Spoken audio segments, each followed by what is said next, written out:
Hey guys, it's Impact Wrestling superstar Miss Tessmacher, and I listen to the one and only WNS podcast. Mwah!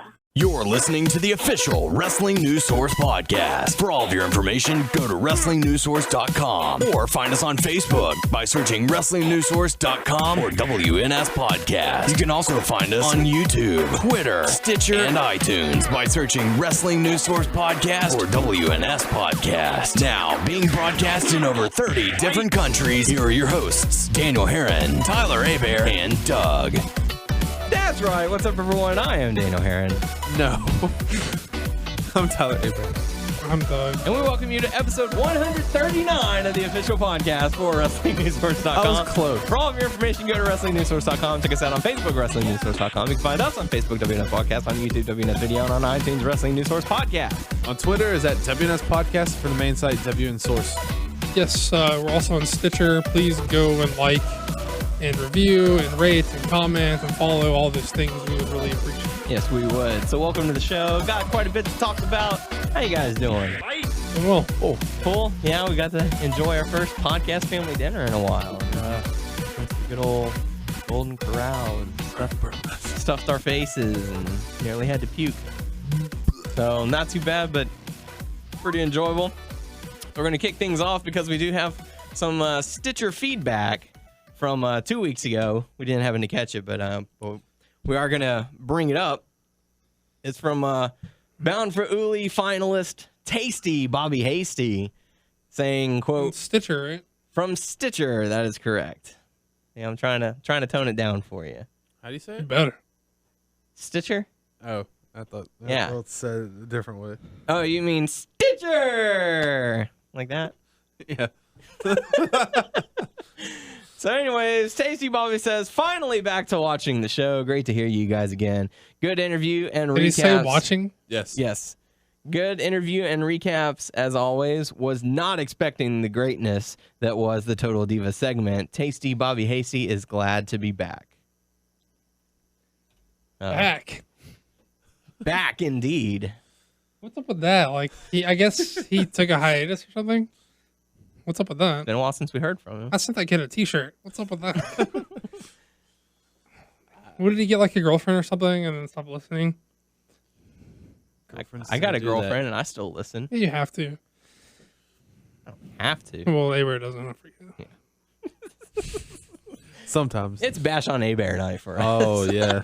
It is. Listen, Bash Bobby. the Listen, fuck out of Bobby. me. We're not your fucking booty call podcast. We're not your fucking hit it and quit it podcast. It's your and flavor quit it. of the month. That's right. We're here every week. Podcast We're before committed. getting ass. We're committed to When this you show. come home from work, we have your dinner made and your house is nice and clean. Whoa, hang on. And, you I know, don't even have that. we All are right. not going to be treated that way. We're not your fucking. bed is made. Yes, right. Now you're going to burn. We make ourselves presentable for you. Come here every week. A-Bear shaves his neck fro for you. Yes. It's just not. Just want to be presentable. Yeah, we're not your booty call podcast. Get with the fucking program or get lost. We still love you. But thanks for commenting on our Stitcher. Yeah, we appreciate it. Yeah, we do. Good stuff. So, yeah, stuff that happened over the weekend. Went to Clutch City Productions Super Show. I didn't get there in time, but We didn't. I was fortunate enough to get to meet the members of the Wolf Pack: Scott Hall, Kevin Nash, Sean Waltman, aka Xbox Six Pack, whatever he's known as. You know him. Scott Norton? Scott Norton as well. So very cool to meet them and get a picture with them. It's good times. So, big thanks to the fine folks at Clutch City Productions for putting on that show and getting those guys down here. So hope anyone who's listening who happened to go had a good time. So, yeah. A-Bear's back from being a baby. Yay! Oh, I want to thank everybody who posted Be a Man Hogan on my page. Much appreciated. Yeah. There you go. So, are you glad to be back? Yes. Even though we're bashing you? Mm-hmm. We're going hard. We've been giving A-Bear shit all night so far. We've been relentless. If He's only been we a had good sport microphones about on it. us at all times. Yeah. He's been a good sport about it. It's okay. I am emotionally back, okay? Oh, okay. Well, it appears you're physically back as well. Yes, so too. There you go. And it looks like you're, hunger has returned. Yeah. He ate quite a bit. I wish hunger didn't return. So kicking things off, we kick off Raw with Triple H in the ring, and he brings out the face of WWE, being Randy Orton. They talk about what happened the previous week. Daniel Bryan comes out, says, Orton was handed everything. He's glad that he had to scratch and claw his way to get where he is because it made him who he is to this day. And so in the long run, Triple H ends up booking Daniel Bryan versus Big Show. I thought it was a pretty good start to Raw, but I felt it was a little sort of copy and paste of what they did the previous week. Yeah, I mean, I felt like they did a better job of I don't want to say like that. I don't want to make it seem like they did that much better of a job, but they did a somewhat better job of making Bryan seem natural and like himself. There was still some stuff that he's saying that I don't buy, that I don't believe that's something he would actually say or the way he would actually speak. There's still some hints of that in what he's saying. So it's hard for me to buy completely into that. But I think Triple H is doing like a pretty good job.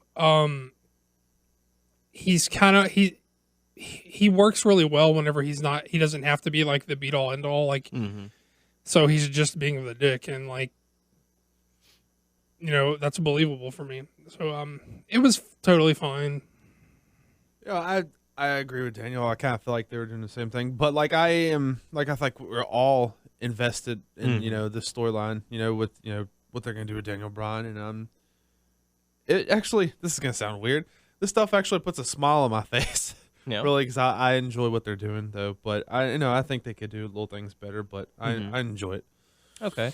And they were showing clips from what happened on SmackDown the week before, so they're giving people a reason to tune in because did you see what happened on SmackDown? With the whole Shield beating down Daniel Bryan and Big Show wanting to get in and stop, and Triple H telling them no, get back, go into the go to the locker room. So it's they're developing some character storylines, which I like. Big Show wanting to help out but not being able to. It's just a little thing I was just thinking about. Are they just kind of writing off McMahon, Mr. McMahon? Just it seems so. It seems like they found this storyline and they're like, dude, let's just run full fledged into this one because it just seems like all of a sudden the Shield goes from saying we want opponents to we're going to be the helping crew for Triple H, and then I don't know. I honestly think they work best in that gimmick as henchmen. Yeah. So I don't really have a problem with that. I didn't like how they handled the Big Show quote unquote ironclad contract. Yeah. It felt like they kind of swept it under the rug a little bit. like they do it. I like that they at least addressed it. This seems like at least the second or third time in like really recent memory that they've went out there and done something. There was like a collective fuss on the internet and by the fans made about a glaring like omission to the storyline or like a plot hole or something like that, and they address it the next week. So it seems like they've at least got their ear to the street on that stuff where they're like, oh, that's a glaring omission. We have to address that. Yeah. Now, I give them credit for addressing it, but I felt like they did it kind of half-assed and, it really wasn't as ironclad as he thought, was as good of an explanation as they gave us to why he still had to be under their thumb, which I thought was pretty weak sauce and kind of lazy and half-assed. So yeah. But, that's Weak sauce. That's just how wrestling is these days. It's like, oh, by the way, this has changed without, actually Weak coming out sauce. and saying it. So, I'm gonna start using it. but backstage, Triple H and Randy Orton were seen walking down the hallway, and Cody Rhodes happened to pass by and said something that he thought would be best for business, that being Randy Orton facing Daniel Bryan. And so Triple H pretty much booked Cody Rhodes versus Randy Orton, and if Cody Rhodes loses, he gets fired, or his future with the business would not probably last too much longer. He never fully came out and said, you're going to get fired. He just said, I don't see your future last. he heavily alluded to it. Yeah. So I actually like this quite a bit, and it's the first time that I felt like they gave me a reason to invest myself into Cody. They're real light on the hero side. They're real light on the good guy side. It's kind of essential to like make some baby faces, and Cena's absent. Yeah. And of course, Bryan is going to be the guy, but they're really light on that side. And I felt even though he didn't come at it in like a really brash, like over the top way, he was kind of like, hey guys, that's kind of fucked up. What do you, like, that's not cool. Why are you doing that? It's kind of bullshit. Even though he said it in a respectful way. And I felt like the first time in this whole angle where they're like, hey, a good guy is trying to do the right thing. Yeah. And so that gives, I just feel like that gave me a reason to invest myself into Cody as a good guy, because I'm tired of seeing all the other baby faces stand up on the stage with their arms crossed, like scared to do anything. Yeah. And honestly, I know we'll get to more Cody heavy stuff later on in the show, but honestly, I felt like tonight was the first night that they've probably given me any reason to invest myself in Cody since he was doing the mask kill gimmick. And that's the last time I was honestly interested in the guy. And I think that was the last time they were genuinely trying to give him a chance to like be something. And it didn't really have the legs that I thought it may have had. Although hindsight's 2020, maybe that wasn't a long-term gimmick. But this is the first time since then it feels like they've given him a chance for people to really get behind the guy.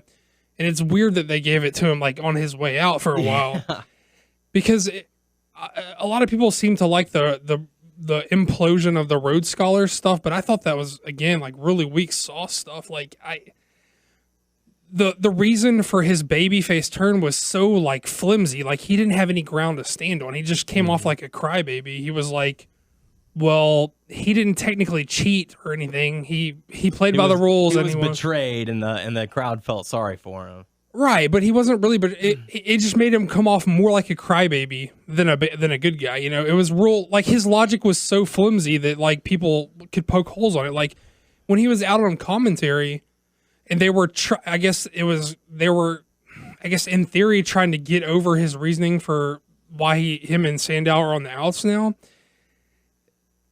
It was just, they fucking buried him on commentary for one thing. And it was it'd be one thing if he had enough like solid stuff behind him to where he could have like defended himself, but they just like totally shat on him because he didn't have any ground to stand on, because there is no logical reason for him to feel the way he said he felt. And the commentary guys were just shitting on him at that time. Like the only guy who tried to help him out was Lawler, like Cole, who I say what you want about Cole, but I think he should have known better than to be telling him he was stupid for feeling the way he was. And JBL for goddamn sure should know better. Like if I was in charge of commentary, if I had any power, I would have ripped JBL like 10 new assholes for the way he handled that situation, because it was piss poor. Like your job as a commentator is to get over the match and get over the angle, not get yourself over by arguing with people and like trying to point out how you're right. And I know people are going to yell, oh, Ventura, and people are going to yell like, Heenan. But the difference between those guys then and these guys now is the baby faces back then were true blue baby faces. And while they may like turn something that was true and like turn it like the shade of it, the good guys had firm footing to stand on and defend themselves, because they didn't really do anything. Like Cody doesn't have any firm footing because he was just a baby, being a baby about it. And this is like the first night they've given anybody any reason to care about the guy, and it's like he's going on a hiatus. Dude, it's just weird. I mean, I'm not jumping the gun, right? I'm just saying that everyone was definitely for him, and it was a good thing to hear. Well, people seem to have been getting behind him more, like with the Sandow stuff, and even like as far back as but not as much as this. I mean, yeah, but I don't see why. I personally couldn't see how anyone else could be invested up until this point. Even if people were, I think it's a happy accident because they didn't give him a reason to be, in my opinion. And I mean, we can jump ahead into the match itself, because this ended up being probably one of Cody's best nights. Yeah, for sure. It played an emotional role. It did. That there were fans there to begin with, but this was one of those where the fans were behind him. It was good to see that. I think like it was. It sucks to see, we don't know what's gonna happen to him, but like for this part of the storyline, for him to walk out, I mean not walk out, but to get fired from it. But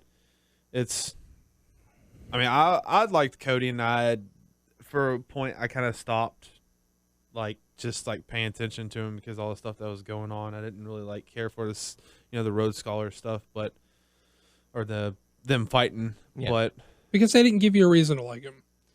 It was a stupid reason. But no, they didn't give you a reason to like him. You had no reason to like him. You didn't have a reason to invest yourself in him because they didn't give you one. So that's why you didn't like him. They were just like fans. That's why fans were chanting Cody's mustache. Yeah, and who cares? But like whenever he ducked the RKO and he locked in the crossroads, the crowd lost their shit. They thought he was going over, and they thought he was going over clean. Yeah. And that's great. Like that, they could have, if he wasn't going to hiatus, they could slot him into number 3 babyface right there. Obviously, I think Punk's your number 2 babyface right now. Yeah. But is he going to height? I mean, but like he either He's got a honeymoon. He either is he's getting married. I think that was a shoot. He's getting married. But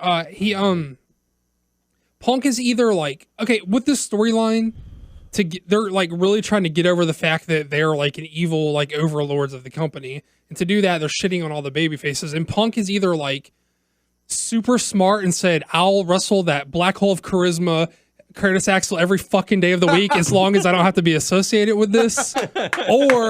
or like Punk and Heyman are just like, we just want to do our own thing and play on our own little corner, you know? Yeah. Just let us have our 15 minutes and then we'll be on our way. Because he's either like they either booked it to where they're just not tied in and Punk's going to be okay off of it, or he was smart enough to be like, just not leave me out of it. Yeah, leave me out of it. Leave me out.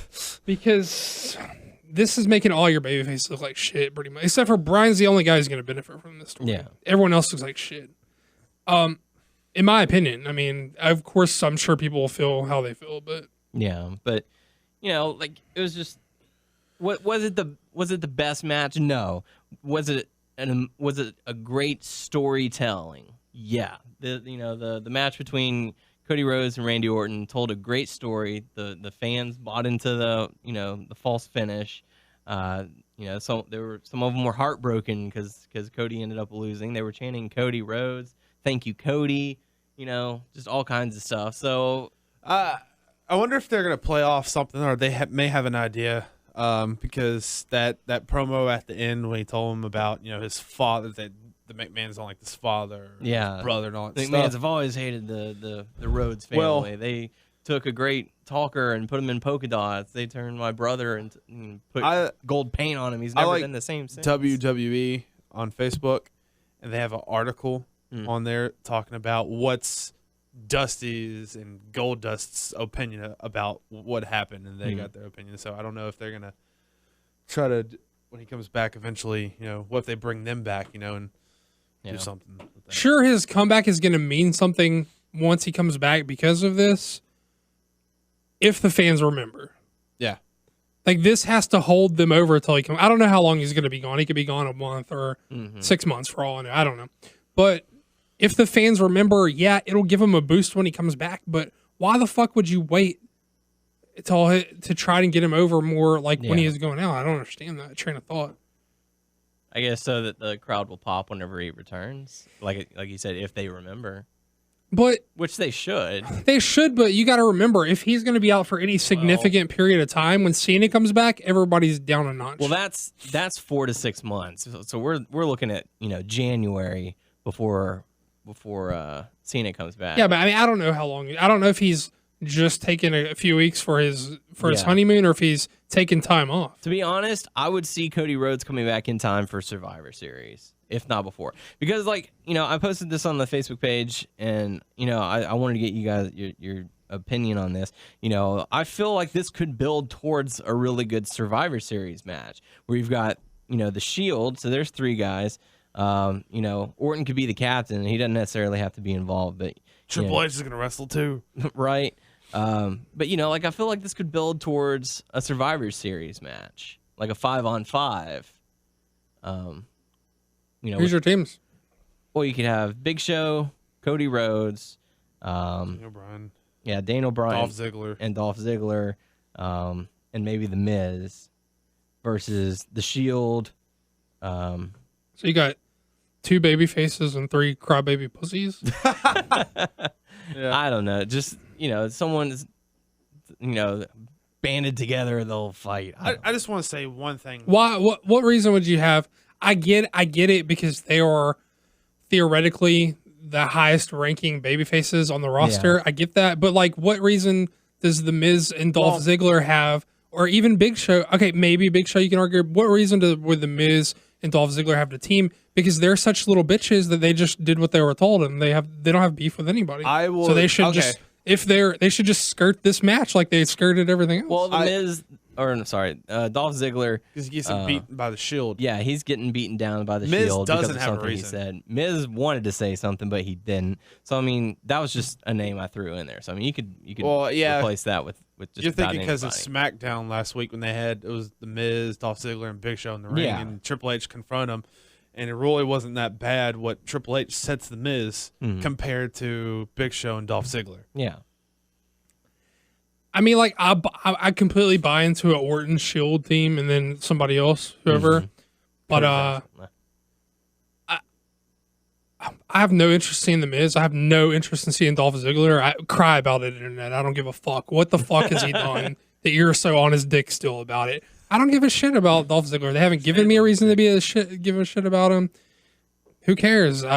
He still hasn't done all the things I think he needs to do to be a great worker, or at least a good worker. And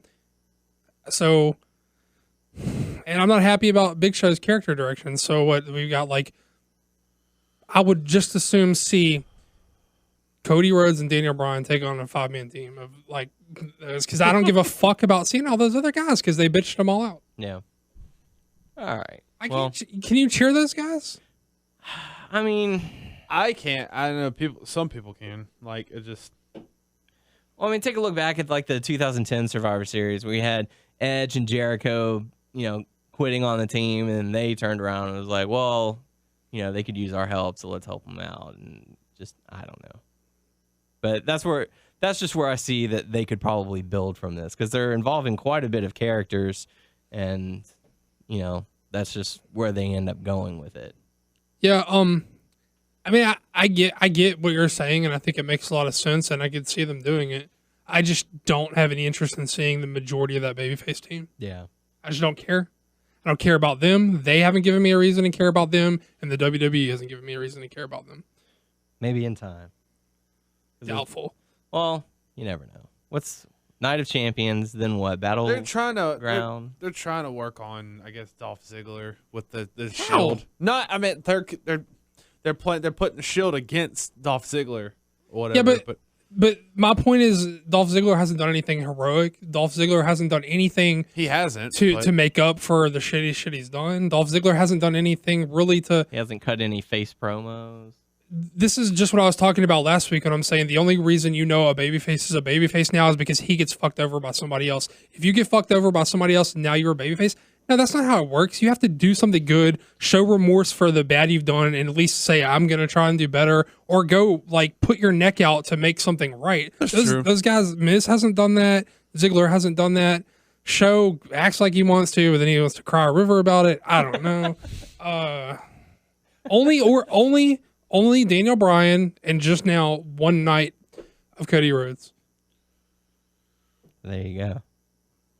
So, but yeah, so Cody Rhodes, was booked the matchup against Orton, which we kind of discussed. But the next matchup, or the first matchup, I guess, was the Miz going up against Fandango, and I didn't get to see that. I heard about the nose. Yeah, during the commercial or right before commercial, Miz ends up breaking Fandango's nose. It's broke. Well, I think they said he suffered a nose injury, but I was about to say because he was staying on the stage at the end of the show. Yeah, but they said there was quite a bit of blood, and when they came back from commercial, the referee had gloves on his hands, so not a good thing. Get that blood off him. Pretty much. So it's just one of those things where the internet's gonna come out and say, "Damn it, Miz," and then move on with the rest of their lives, because I don't know. It's like, for so long we wanted Miz to be a face, Yeah. For so long we're like, he's got it. He's got a quote. He's got good music. He's got the. It didn't help nothing helped. Yeah, He's just there. he's there. Fandango's just there. Yeah. For a while it looked like they were going to try and give him And something. they stopped. And they stopped. And you can trace it back. It's been 3 weeks because the Usos push has disappeared. Fandango's push has disappeared. You know, it's all become focused around the Triple H power struggle. You don't it has. You don't That's see true, you don't that's see true. Vince on screen anymore. Yeah, You know? Who's going to be facing the Shield at Night of Champions? We don't know because they haven't built anything unless they just throw in primetime players. You know, Oh, yeah, it's something. so I don't know where they're going for it, but yeah. So the Miz ends up defeating Fandango, and you know, Fandango suffers the broken nose. But backstage, we did see Booker T going up to dog.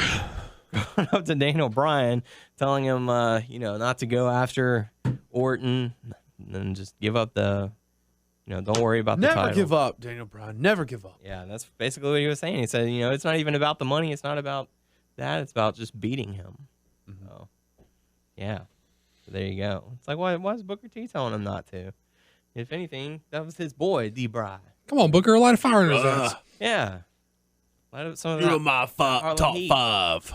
Fave 5. P5. Dog. So, so next up we had Dolph Ziggler come out, and he was going to be facing a mystery opponent, didn't know who, and from out of nowhere, Dean Ambrose attacked. I wonder if that's going to be a thing. It's going to be like for the United States Championship. Probably. That's probably what they'll do. Dolph Ambrose versus Ziggler, because why not? yeah. So Ambrose blindsides Ziggler, attacks him, and then we find out that Ryback was actually his opponent, and Ziggler tried to put up some kind of offense, and Ryback just sort of demolished him.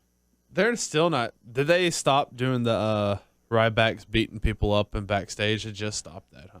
Well, I thought they did that last week, didn't they? Yeah. Okay. They So didn't they're do it still this week. doing it. He's still being a bully. But, that's another thing. They don't. Yeah, it's just kind of crazy. Ryback rules. Yeah. So next up, we got to see Stephanie McMahon come out, and she talked. She brought out the Big Show, gave him a big old hug because they've been friends for so long, and he helped her grow up and all this stuff. And Well, leading into this, there was a backstage segment. I don't know if you guys covered this. no, There was a backstage segment where Maddox. came to tell them that Big Show was refusing to participate in the match, and that's why Stephanie went to call him out. Because that's how she rolls. She does it in public.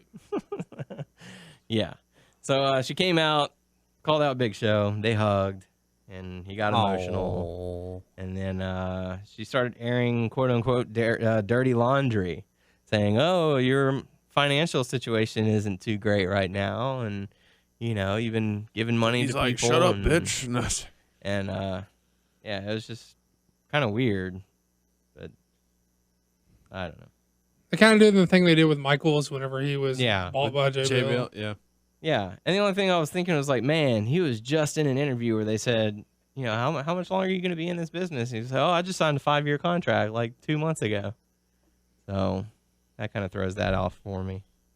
But whatever, play to the show, I guess. But yeah, it looks like we're gonna have, JBL and Shawn Michaels part 2. But I don't know. Just Big Show crying a lot.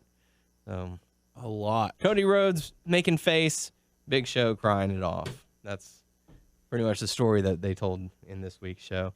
But we did get to see a Bray Wyatt family promo. Really good stuff from them, talking about Icarus flying too close to the sun, having wings made out of wax and ended up melting, and talking about how Kane made his bed and now he has to burn in it. So, what did you guys think about the Bray Wyatt promo video package? Are they like ending it, or are they gonna try to like bring Kane back as part of the family? Well, Kane's taking time off to film, See No Evil 2, so he's obviously was just like the end thing for with talking about Kane. Then they're gonna go after someone else. I don't know. I don't know. How about you, Doug? Well, when he was saying Icarus a bunch, I thought he was hinting at they were going to bring in Chikara Icarus, and then when I realized they didn't mean that, I quit paying attention. No, I'm just kidding. Anyway, it was totally fun. Did you see Icarus's Twitter page? He posted a tweet. He posted a tweet that said, "Why are my ears ringing?" Oh, nice. No, I didn't see that. But what did you think about? Oh yeah, he didn't. Yeah, it was totally. No, I was joking mostly. Okay. It was totally fun. Okay, good deal. So next up, we got to see Randy Orton going up against Cody Rhodes. Like we said, it was a good match. It wasn't a bad match. They definitely told a story. The crowd was definitely behind Cody Rhodes. One thing that kind of drove me nuts is that when Orton was getting ready to, he was trying to pump up the crowd.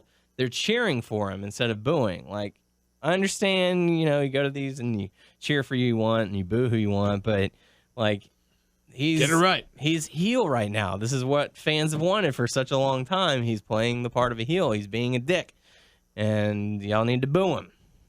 So that's all I'm going to say about that. But, what are we talking about? Getting Orton, just it's the girls screaming who think he looks good, and the idiots who are like, I'm just going to cheer the heels, whatever. And be like,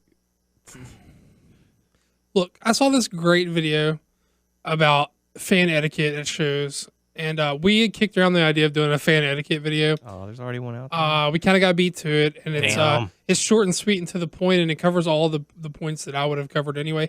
Yes, technically, you bought your ticket, and you can cheer and boo who you want.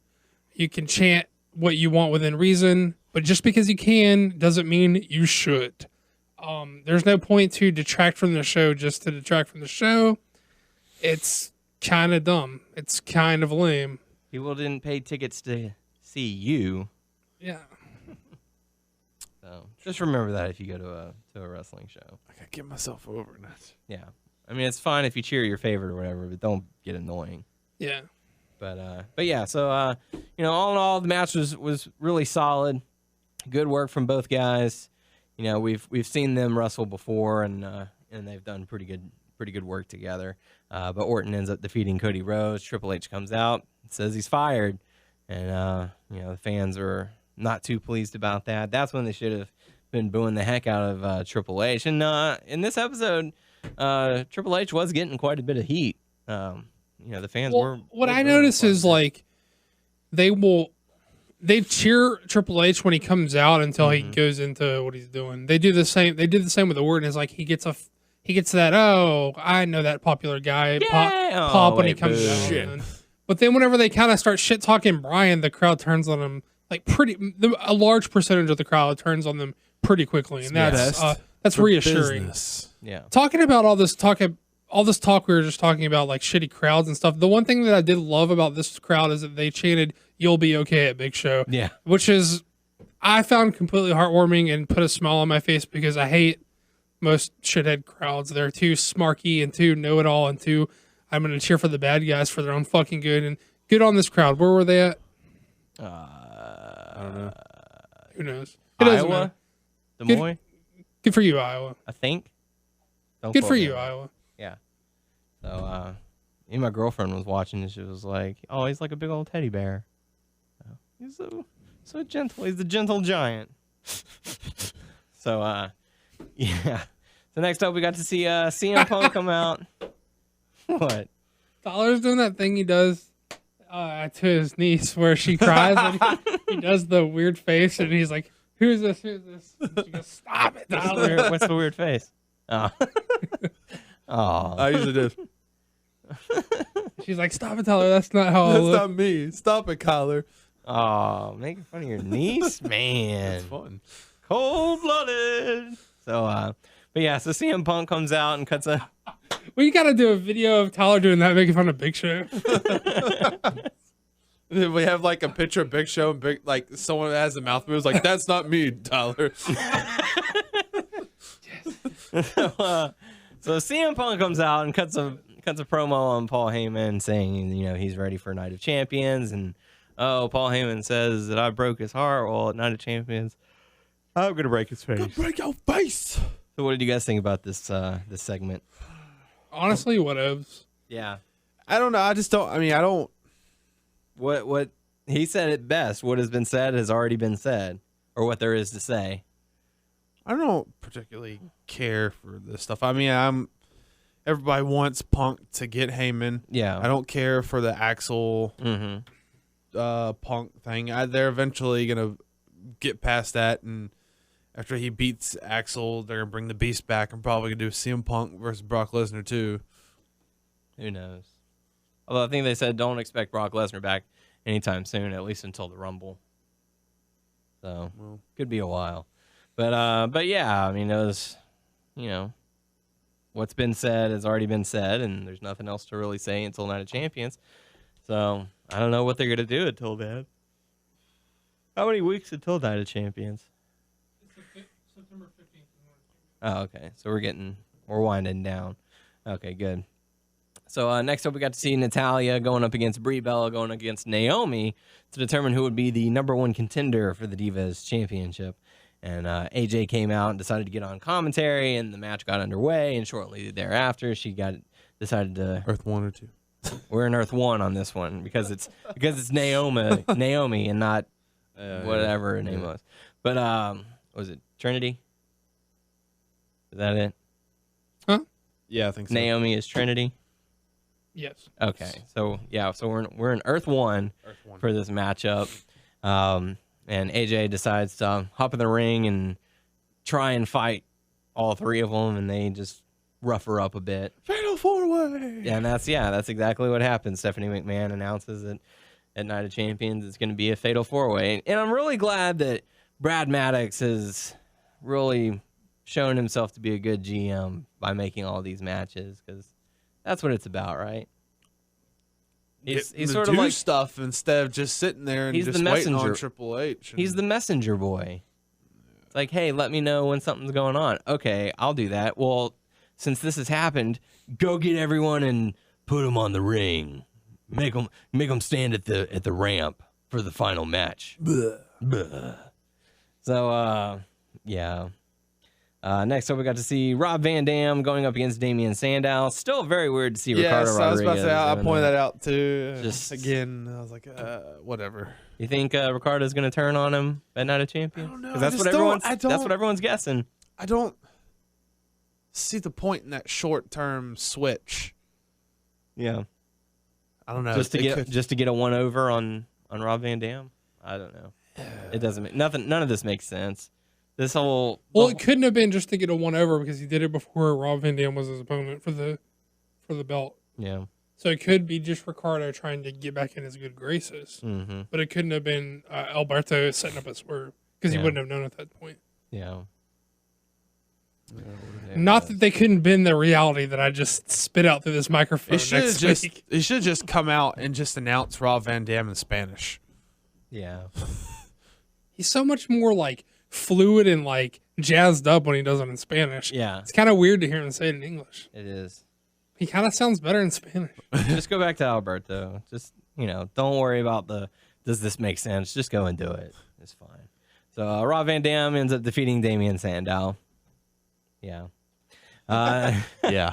Then we got the backstage segment with Cody Rhodes saying, how the McMahons have always hated the Rhodes family and so on and so forth. I loved the passion from Cody Rhodes in this. He got pissed off. He was like, this has just been, this has been 3 generations of hating on the Rhodes family, and, it's got to come to an end. So, yeah. What do you guys think? What if they, like I said earlier, they bring back Dusty and Goldust and him for something? For a Survivor Series match.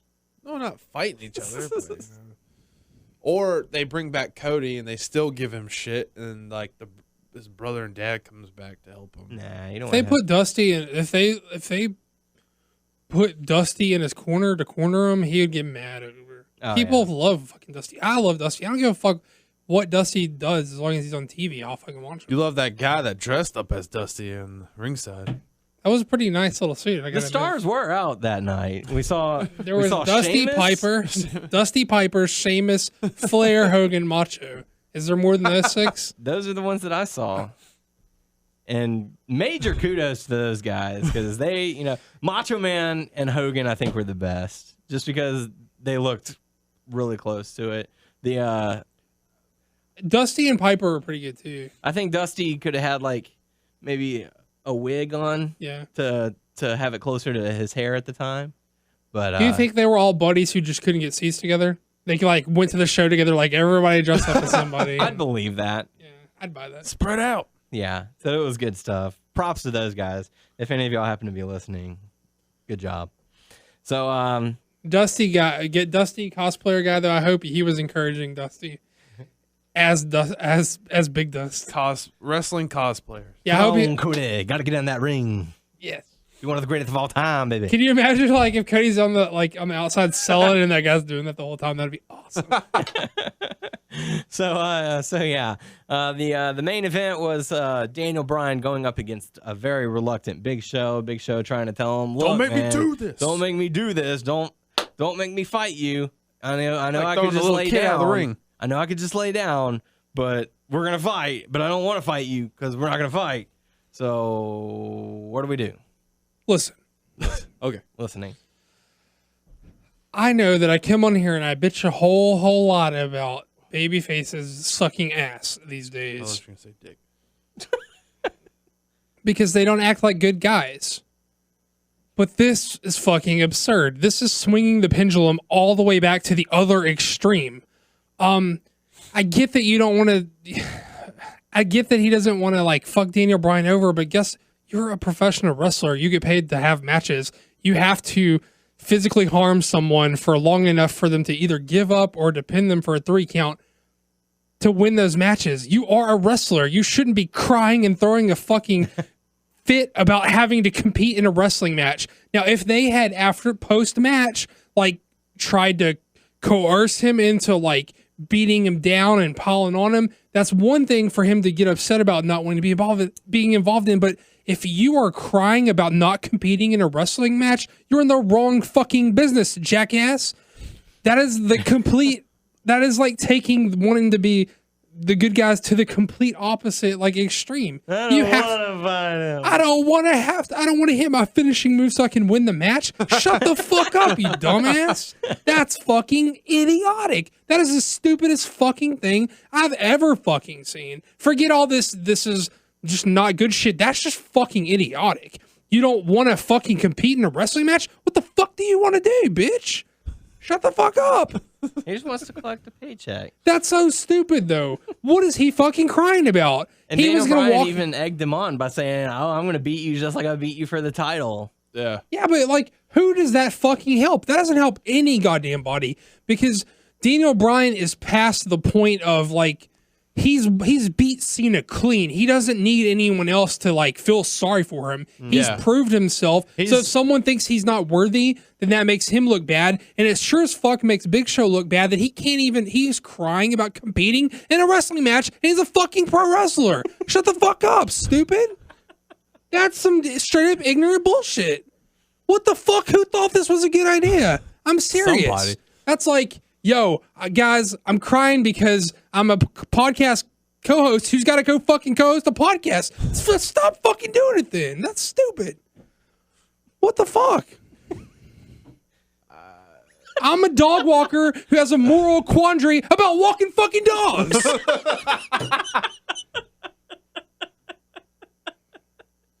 I'm a fucking pizza delivery guy, and it's against my moral beliefs to deliver pizzas. Shut the fuck up, stupid. Does that make any fucking sense? I understand what you're saying. I understand. Well, it depends on what neighborhood you're delivering. Look, in. listen, I completely understand that they're trying to get Trips and Orton and the Shield over as these fucking overlords who are just oppressing the whole fucking company, because once Bryan triumphs over those guys, it's going to make him even more because he beat that oppressive system. But you can't bitch out everybody else on the fucking roster in the process. It looks like That's It looks stupid. like a pussy. This is Triple H doing the heel version of what he did just a couple of years ago, where he's like, I'll wrestle a broom. The broom will give me better matches than some of these other guys. He's basically just trying to find a way to bury the entire roster in one fatal swoop, and he's doing it while trying to get Bryan over. You can't even further. Look, I'm not even gonna argue the fact that once Bryan does eventually go over, it's gonna be awesome because he triumphed over all this bullshit. Yeah. But in the meantime, they cut the nuts off of every fucking babyface they have. Yes. True. Cast fucking rated. There's not one fucking the only other babyface in this fucking company walked out the door Monday night when he got fired. This is the Daniel Bryan show. Anyone else? No. And I get that. I Or get that. CM Punk because he's not involved. He's the smartest guy in the company. But good for Sheamus for getting injured, so he can have some time off for this. look, don't cut Sheamus any slack. He's a pretty shitty babyface himself. Well, this will hopefully give him a chance to come back strong. Yeah, I mean, like, I get the idea is to make them so bad that once Bryan goes over them, he gets an uber rub. But I mean, Also, he's good not for going Mark to get any Henry more of a getting hurt. rub. He's not going to get any more of a rub than beating Cena clean. That's all he fucking needed. Yeah. Getting crazy. I don't get it. I mean, come on, tell me I'm not crazy. Like, Big Show is crying about wrestling matches. Yeah. Come on. They didn't ask him to, like, bully him after the match with the rest of I everyone want else. you to end his career, Big Show. I want you to be the one responsible. They wanted him to finish the fucking match. He Yeah. was on. That's it. Yeah. They didn't say, join in this beatdown, Big Show. Make it look convincing for 5 minutes and then lay down. Like, all right, I'll do a hip toss and then Armbar. But why is he opposed to winning? Why is he opposed to winning the match? yeah. Why? Why is he opposed to even losing the match? Well, why would he try not to win? Why would Bell he? rings, he steps out and I mean, they tried to do that with the But why would he? Why would he want to take a count out? Why does he have a problem beating Daniel Bryan? Yeah. They have not established a friendship between these guys where he No. feels like he's betraying him. Yeah. That he's just like, oh, I can't. Maybe he feels sympathetic because he's seen the way that, Daniel Bryan's getting beat down, so he kind of feels sorry because he wants to help, but then he doesn't because Triple H gets involved, and so he's like, I want to help, but I don't want to be part of the problem. So whenever he's getting beaten down and triple power bombed, pull your thumb out of your ass and go save him. Yeah. Not be a bitch and don't want to wrestle You've the had match. a lengthy career. We know the track record with WWE firings. They don't last forever. They're just gonna keep on making Except him maybe look like Eric a Bischoff. bitch. You think? I don't know. I guess they're going to try and build him to the breaking point, quote unquote, to where he snaps and is like, I don't care about my career. I don't care Punches about doing the right everybody. thing." And then the fans won't care because it'll have been too late. I don't know. I don't know where they're going with it. You okay, Doug? It's like maddening. That is insane. Yeah, it is. So the match ended up being a no contest because Big Show was going to try and take the count out after it finally came out. Yeah, so Triple H came out. So you get back in that ring. Walked them and- back to the ring. Yeah, Little kid. It'll be okay. It'll be okay. So, and then he finally delivers Punched the him, then- knockout punch. Then he cried again. And then he cried some more. That's how we closed out Raw. Yay! 1 week closer to Night of Champions. The fucked up thing is that if he had just finished the match like he should have, like any other pro wrestler should want to finish a match, he wouldn't have had to participate in them holding him and like that, all kind of stuff. That's the stupid thing. This makes no sense to me. Makes no sense. I'm gonna I know this is early in the show to do this, but I want to do a plug real quick. Okay. No plugs. Yes, I'm going to because John David Guerra does Monday Roll the Night Mars, Draws. baby. Roll the Mars. He does Monday Night Draws. Yes. What his favorite part is Stephanie McMahon hugging on Big Show while he's crying. It's actually good. His facial expression is just this. It's awesome. Yeah. Yeah, Very good drawing. Check it out. Check it out. Nightmare Pro Wrestling on Facebook. Yeah. All that good stuff. So there you go. And now maybe something that'll help Doug calm down a bit because we know that he loves it. You know that you love it. Tyler likes it. I don't Daniel watch watches it in secret. He does watch it in secret. And So here you go. And now, Total Divas with Doug and Tyler. Mostly Doug. No wonder people call you fat on Twitter. Shut up! I have to say, I feel like a real diva. You are a grown-ass woman. Hey guys, I don't watch it. he's a fucking lion. Your girlfriend makes you watch it. She made me watch one episode. And then you secretly watch it I now haven't seen it forever. yet. And you're hooked. Nope. And you It's can't like- wait until the DVD comes was out. It's awesome. like, Greg, I'm going to buy the DVD. I hope Hell it comes yeah. out. They have some good extras on it. It's like crack, man. It's that good shit. That's your fix? Earth 2. Kick it off. Kick it Going off. into Earth 2 now. Hey, bro, you had last week off, so be me and Hogan. You're kicking this bitch off. Okay, let's take the storylines. Okay, let's do Natalia.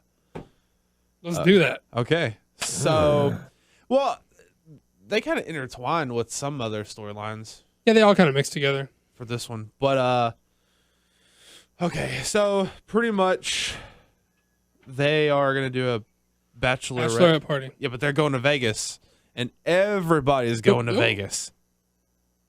All like the whole cast is going to Vegas, and plus other WWE members. Yep. And but before they go to Vegas, one of the Bellas she was talking to, was it Brie, or I don't know, one of them. Nikki was the one who was giving her Well- the. Natalia ran into a guy that trained her. Yeah, he's that guy. His name is Jarrett, and I don't remember his name. they had some flashbacks or something. I don't know It if was they filmed it was just the last week's episode where he had dinner with her on her birthday and stuff. Well, he told her that he has feelings for her, and well, she's confused. They're texting all the time. Texting, yeah, and just that she's telling one of the Bellas that, and she's like, "No, you can't do this. You can't Getting be married, thinking-" girl. Yeah, That and ain't right. Yeah, so okay, what is it? There's not like too much. Well, there's the Natalia Bachelorette like texting with the guy thing. There's also Brie Mode, which is kind of like a mini storyline, which is Yeah. not very much of anything. They're And really intertwined. Like, yeah, all and through this episode. there's also JoJo hooking up with Justin Gabriel. Yeah, which Not hooking. Well, it's they not kids. hooking up. And I looked They up made up. Justin Gabriel's age. He's 32. He's and 19. She's 19. And She thinks JoJo thinks Gabriel's cute. She's into him. He thinks she's cute. oh no! All of a sudden, They make out at a party. They go to Vegas, or they go to dinner after the party, and she's kind of like talking about this pet bunny rabbit that she has, and like all this stuff. And he's kind of like, "Are you fucking kidding me? You have a pet bunny?" He doesn't say this. He's pretending to be like a nice guy, but the look in his face, like, "You have a fucking bunny rabbit? How fucking old are you?" 16. No offense to bunny owners. I mean, I'm just relaying what was on the screen. And so they go to Vegas, and her and Eva Marie see him like at the pool, like flirting with this other chick. And then like later in the night when they're at the club, tearing it up, tear the club up, tear the club up. 36 Mafia, bitch. You should just put tear the club up like over this whole little part. I think that's a 3-6 song. well, But they see him leave in a taxi with another chick, and they're just like, that ain't fucking right. she's bawling her eyes out, and Eva Marie was trying to say, "Hey, I told you so." And Well, she was all like, no, I really liked him. It's like, how the fuck do you really like him? Because A, you just broke up with your soulmate or whatever, Yes. and B, like, you made out with him at a party and you had dinner where he made fun of you for having a pet bunny.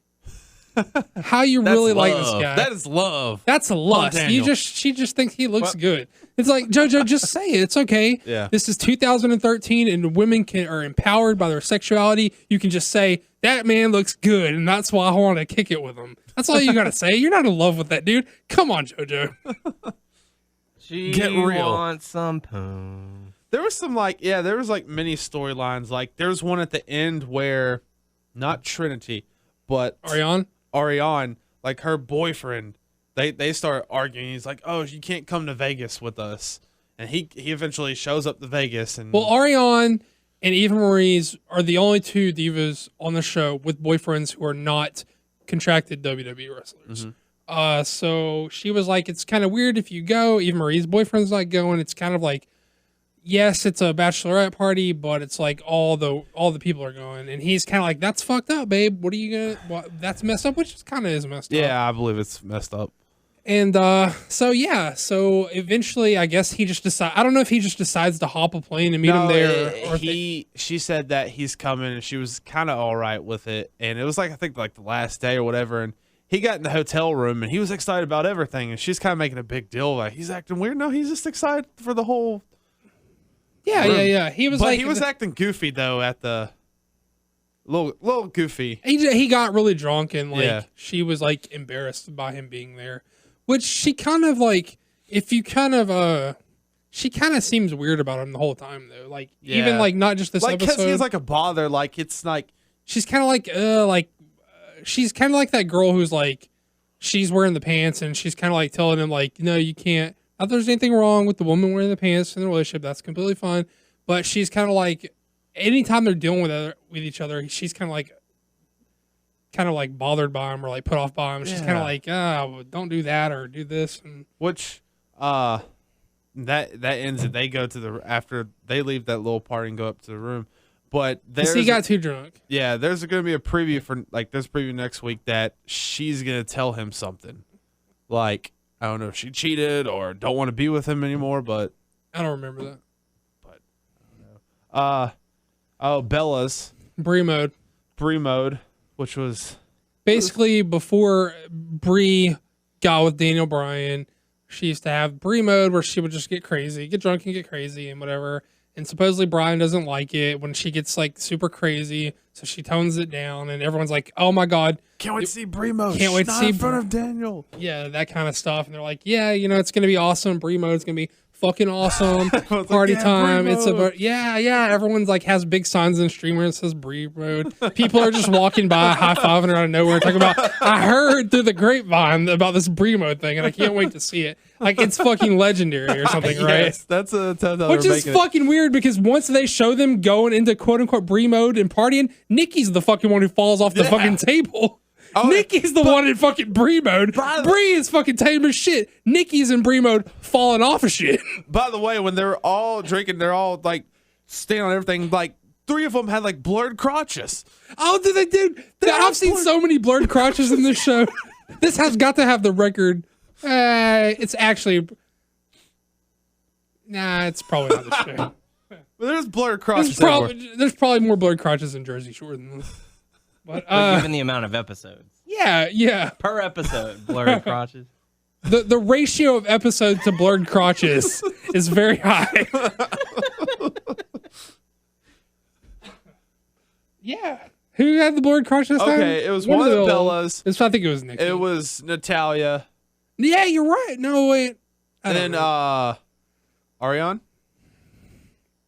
I don't know. It was like a baker's 3 or 4 it's like a crotches. baker's dozen of blurred cookies.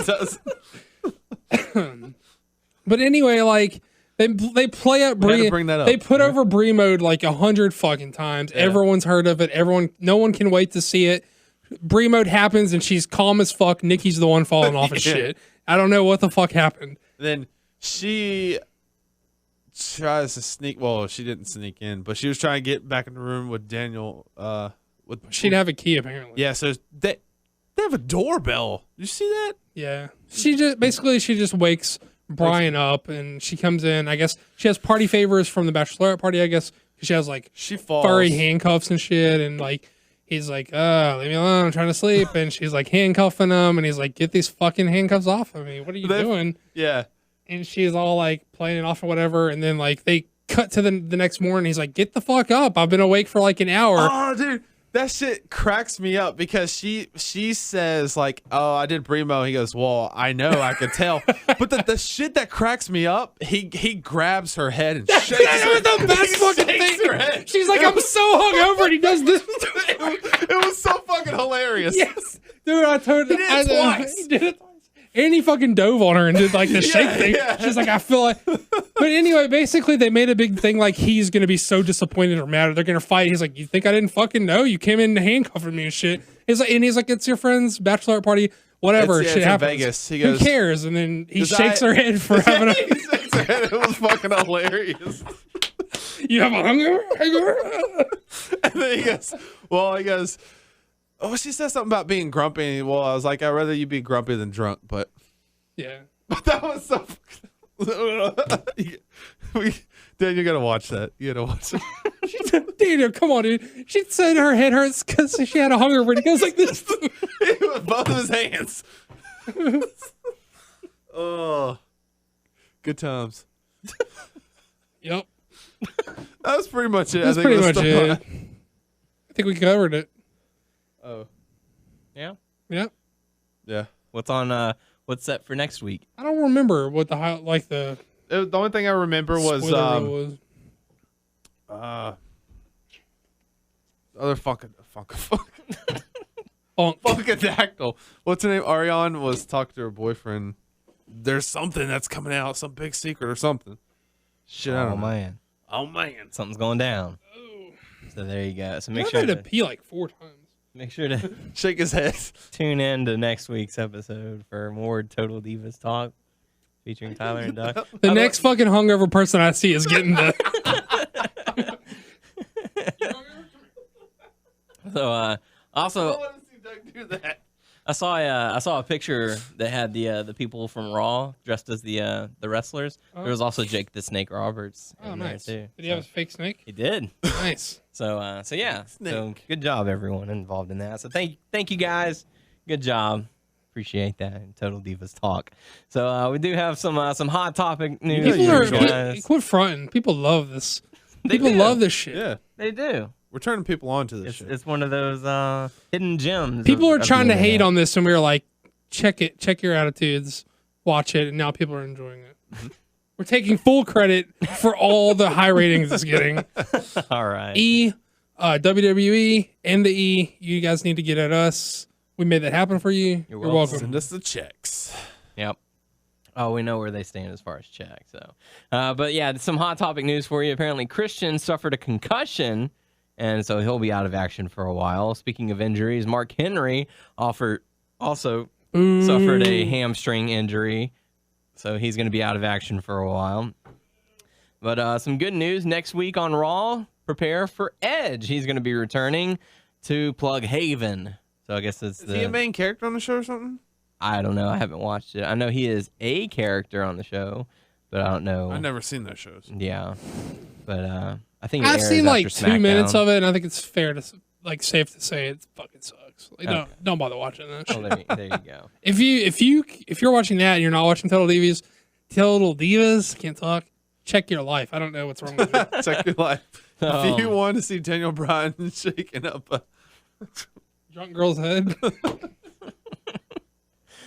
So in other news, WWE had their tryouts over the weekend, and WWE officials were apparently very impressed at Eddie Edwards and Davey Richards from Ring of Honor. Does that really shock anybody? No. Davey Kana, he doesn't really work their style. Hmm. Neither of the guys really work their style, but a lot of the guys they've signed recently haven't really worked their style. Well, as So, long as they can adapt, yeah. So Plus, then- Davey's like short, so. yeah, But maybe Generico's really skinny too, so we didn't think they'd take Generico. yeah. I mean, he's not signed; they just impressed at a tryout. Yeah. So who knows where the future might lead for those guys? But there you go. So time to go into the Q&A portion of the show. Your questions, our answers. The only question coming to us from Thomas. Drop it low, son. Drop it low, son. Drop it low, son. Saying, I recently went back and watched the Cena-Bryan match from SummerSlam, and while it's still a great match, it has been bittersweet for me, as a lot of people expected Orton and or Triple H to turn heel. So I thought I'd ask, what are the best and most out-of-nowhere heel turns that you can remember? I always really liked Wyndham turning on Lex Luger and Jordan the Horseman. I kind of felt like that was out of nowhere, and he did that creepy face and held up the fingers. Tyler? oh shoot. I don't know, man. I kind of have to go back and watch heel turns like on YouTube, like the collaborations, because nothing really comes to mind. Because I know some people were expecting Hogan to turn heel whenever he did to join the NWO, but I, as a fan at the time, being so innocent at that time, I was pretty shocked at that. Oh. But I don't know. I can't think of anything. Okay. Any Sorry, others man. come to mind, Doug? I don't know. I have to be really bad. I'm trying to hold it in Okay. for like the 5th time since we started recording. So there you Anytime I'm go. not talking, I went outside to pee. So if Not outside, just like down the hall. To the bathroom. Yeah, outside. How'd you get back in? Out in the trees. I've been So, peeing in this bottle as we talk. So there you go. Let us know what your favorite heel turn is on our Facebook comment threads underneath the episode. So there you go. Don't forget to post your questions on our YouTube page, WNS Video, also our Facebook page, WNS Podcast. You can also check us out on WrestlingNewsSource.com and WrestlingNewsSource.com on Facebook, and subscribe to us on iTunes by searching Wrestling News Source Podcast. We are also on Twitter at WNS Podcast, and for the main site, WN Source. Also on Stitcher, so please y'all go support us. We do not take your time for granted, and we do appreciate you giving us a shot. If you like Total Divas talk, then give us a comment. If you like any dog, give us something. That too. Yeah. So there you go. For the podcast crew, I am Dan O'Haron. I'm Tyler A. Bear. I'm Doug. And we will catch you all next week. Bye.